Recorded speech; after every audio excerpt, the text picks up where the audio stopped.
Hi, everybody. This is Jeffrey from Red Color, This is Nancy Jean in the garden. and we read on five energies every week. This is for the week of July 26th through August 1st.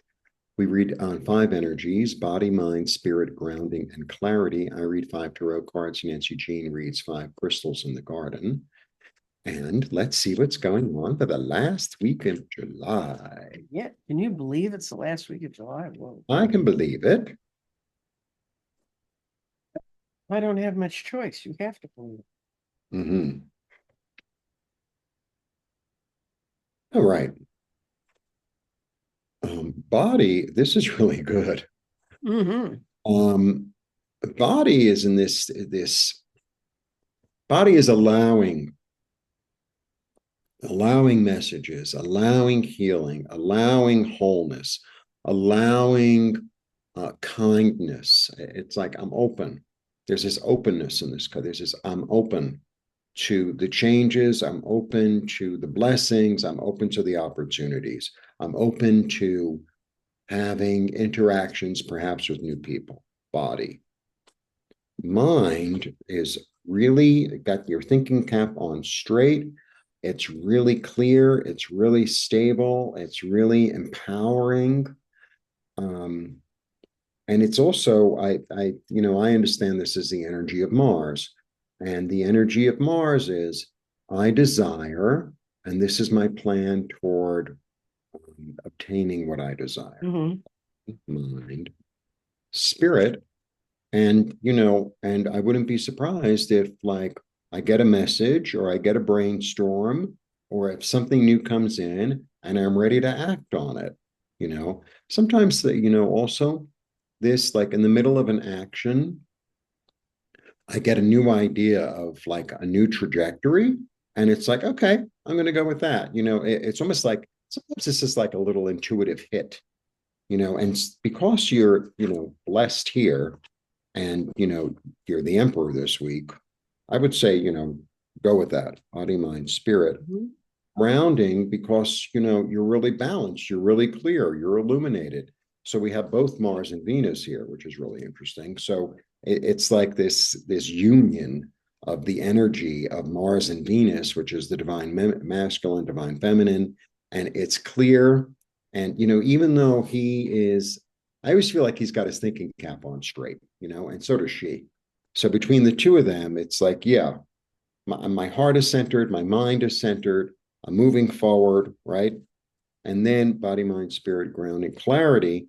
Whatever decisions I have to make, I'm going to make with all my senses. I'm not just going to use my eyes. I'm going to use my hearing. I'm going to use my feeling, and my mind is on straight. My heart is in the right place.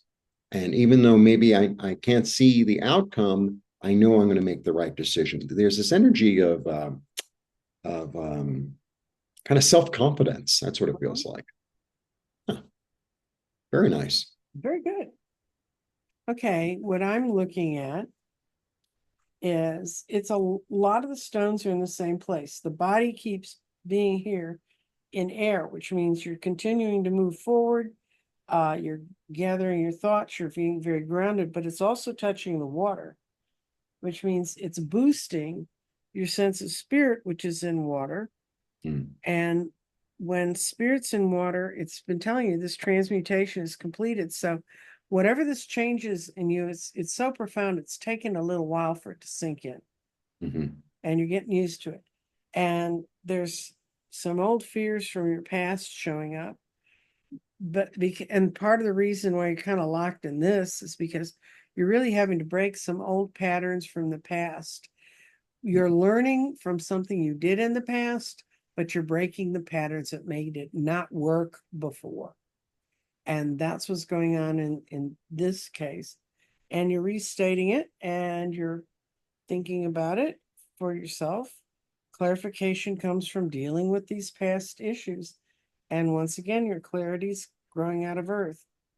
And it's telling you, yeah, you're not, it's like you're on a trajectory. And you would think, what we always want to think of when we go on a trajectory, on a clear path, is we know exactly where we're going to step. But this time, we kind of have to weigh our options. Mhm. And it's telling you that you have many paths ahead of you and the correct one's appearing to you, but you just need to take each step and it'll be there. It's Mhm. not going to be all laid out like you Like remember. in the, Do you remember well, you lived in New York, you did probably, but in the Midwest when you traveled, you used to get AAA maps. yeah, we had AAA Okay. also. So you'd say, okay, I want to get from here to someplace in Ohio. And this was before Eisenhower's superhighway system was created, was all together. So Mhm. they draw you a map and tell you all the little roads you need to go down to get from here to there. So Yeah. you're kind of like on that AAA map. And that's what you want is you want a AAA map that tells you everywhere you're going. Unfortunately, there's no AAA in this world of spirit. So you're stuck. You just gotta go with it each day as a time. Anyway, thanks for sharing this time with us. Blessings.